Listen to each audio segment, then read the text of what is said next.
안녕하십니까. 레지스탕스 정광입니다. 문재인 알박기 기가 막힌 전략이네요. 전현희, 한상혁, 홍장표 이들은 무엇을 노리고 있을까요? 문재인이 끝까지 어떻게든 차기 정권을 회방을 놓으려고 하는, 어떻게 보면 단순한 전략이지만 이게 먹히는 것 같습니다. 정말로 골 때리는 상황인데, 문재인의 사람들이 윤석열 정부와 또다시 충돌을 하고 있는데, 제일 먼저 한상혁부터 보면은 기가 막히죠. 지금 방송이 계속 방송통신위원회에 장악당해가지고 MBC하고 KBS가 방송하는 거 한번 보십시오.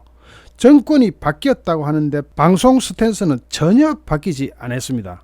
그러니까 문재인이 가장 크게 노린 것은 방송을 장악하고자 하는 거겠죠. 그 다음에 홍장표 KDI 한국개발연구원 원장, 여긴 또 뭡니까? 윤석열 정부의 경제정책을 회방을 놓고 희석시켜가지고 도대체 방향을 잡지 못하도록 하자는 것 아니냐. 전현희 국민권익위원장은 또 왜 그러는가? 전현희 국민권익위원장이 노리는 것은 무엇인가? 전현희 국민권익위원장이 윤석열 정부를 어떻게 회방을 놓을 것인가?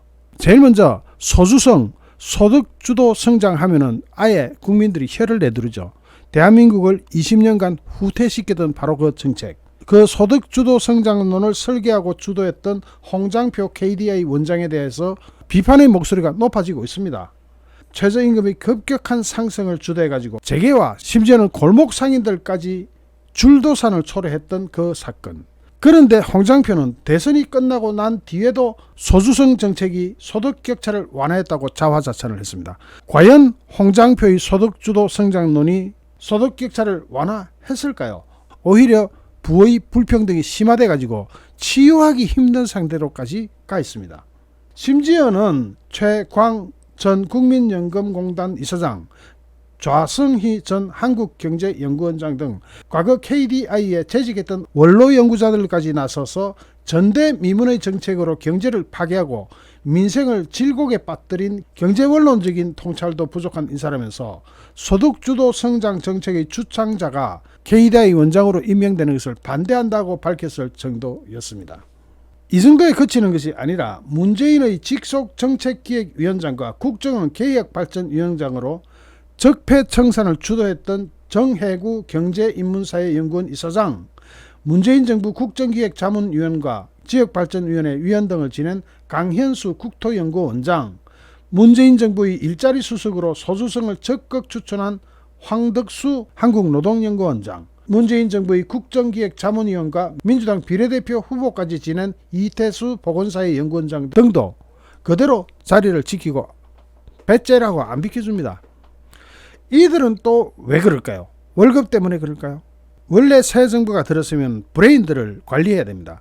브레인이라는 게 뭡니까? 새 정부의 경제정책 또는 기타 외교 국방정책을 자문을 하고 보좌를 해줘야 되는 아주 중요한 브레인들을 여기에 앉혀가지고 대통령이 필요할 때마다 자문을 하거나 아니면 대통령이 태스크를 줘가지고 이러이러한 과제에 대해서 연구를 좀 해와라, 이런 것을 수행해주는 그런 직책에 있어야 되는 사람들입니다. 그런데 그 직책을 좌파들이 딱 거머쥐고는 안 내놓는 겁니다. 문재인이 그래서 알박기를 해놓은 거겠죠. 그 자리를 안 내놓으면 윤석열 정부는 무슨 애로상을 겪느냐 다 아시겠죠. 상의할 데가 하나도 없는 겁니다. 어떤 정책에 대한 연구를 하고자 해도 연구를 뒷받침해 줄 만한 그런 인재를 가까운 데 둘 수가 없는 겁니다. 정말로 머리 좋죠. 그러니까 윤석열 대통령이 상의를 할 만한 국책연구원 싹 문재인이 알박기를 해놔가지고 윤석열 대통령으로 하여금 아무것도 연구하지 못하게 만들어버리는 겁니다. 국책연구기관뿐만 아닙니다. 문재인은 임기 말 원자력안전재단과 한국마사회, 신용보전기금, 한국에너지공단 등의 알박기 인사를 감행해가지고 국민의 힘으로부터 민주당 이중대가 될 것이라는 비판을 받은 바가 있습니다. 뭐냐? 완전히 윤석열 정부를 민주당 이중대로 만들어버리는 거죠. 국민의힘이 전수조사한 바에 따르면 문재인 정부 임기 말에 공공기관 알박기를 한 인사는 기관장급 13명과 비상임이사 및 감사 등 총 59명에 달합니다. 그런데 이 사람들을 한 사람도 교체할 수가 없습니다. 왜 교체 못하는지는 알겠죠? 이건 역시 블랙리스트 사건과 유사하게 흘러갈까봐 그걸 법적으로 조치를 못합니다. 특히 이 가운데는 2024년까지가 임기인 인사가 28명, 2025년까지 임기인 이들도 14명이나 됩니다. 그러니까 윤석열 정부 중반까지 자리를 꽉 지키면서 윤석열 정부가 제대로 일을 할 수 없도록 방해를 놓는 거죠. 이들이 각종 요직에 자리를 딱 잡고 있음에 따라서 새 정부 국정 운영에 차질이 빚어질 수밖에 없습니다. 이 사람들이 면면을 보면은 청와대 비서관, 행정관, 민주당 국회의원, 국회의원실 보좌관, 당직자 등 야당 색채가 강한 인물들이고 좌파들입니다. 근본적으로 따지면 어떻게 보면 빨갱이들이죠. 이 사람들이 보수 정책을 이해라 하겠습니까? 어떻게든 해방을 놓겠죠. 그 중에 한상혁 방송통신위원장은 대표적인 민주당 성향이죠.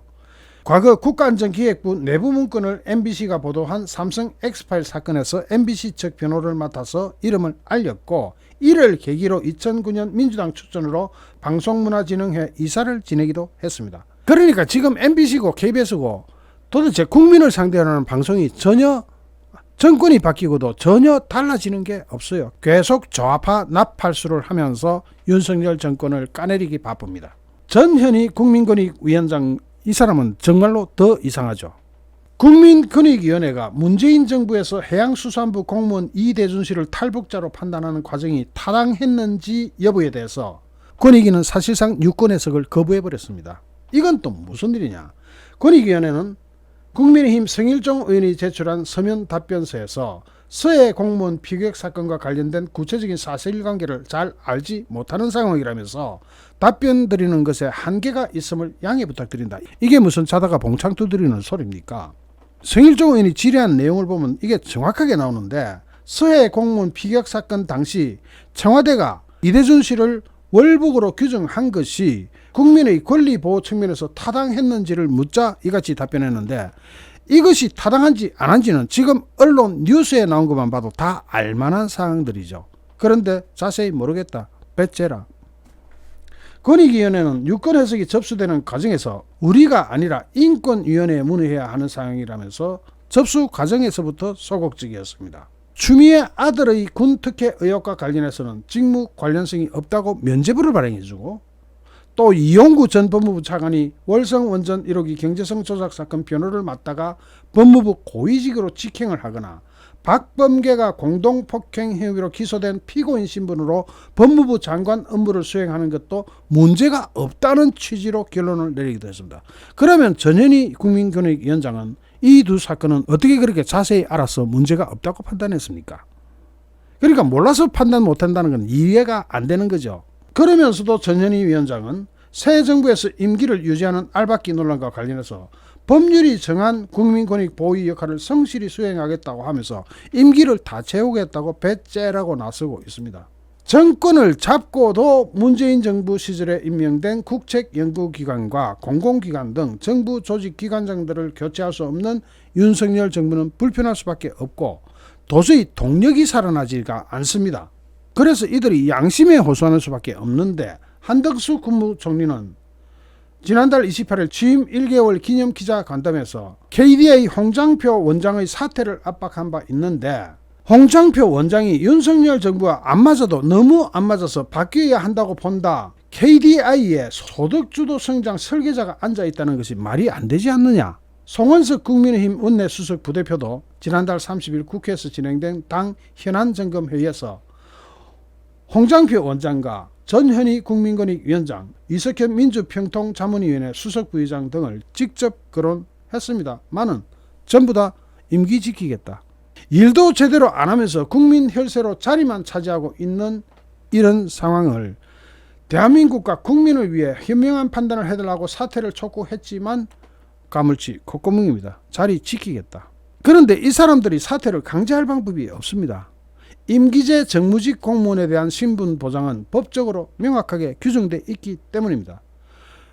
탄핵이나 검거 이상의 형, 징계, 장기간 심신쇠약 등의 사유가 아닌 한 임기가 보장되는 겁니다.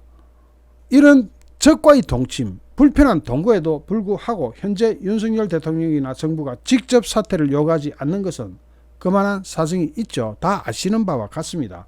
과거 정부에서 이같이 임기가 남은 공직자들에 대해서 공식적이거나 또는 비공식적으로 사퇴를 압박해서 처벌을 받은 전례가 있기 때문입니다. 그러면 지금 남은 방법은 뭐냐? 이들이 그 자리를 비키고 새로운 정부가 일을 할 수 있게 만드는 방법은 뭐냐? 국민 여론밖에 없습니다. 이들이 도저히 눈치 따가워서 그 자리에 못 있겠다고 할 때까지 저희 같은 사람은 계속 지적을 하고, 또 국민들은 댓글이나 이런 데서 여론을 형성해 주시는 수밖에 없습니다. 그 방법 외에는 전혀 방법이 없습니다. 기가 막히지만 이들이 노리는 것은 너무나 분명합니다. 새 정부가 일을 못하게 하는 그런 목적이 아니고서야 어떻게 저렇게 뻔뻔스럽게 자리를 지키고 있을 수 있겠습니까? 국민 여러분의 관심과 행동을 촉구합니다.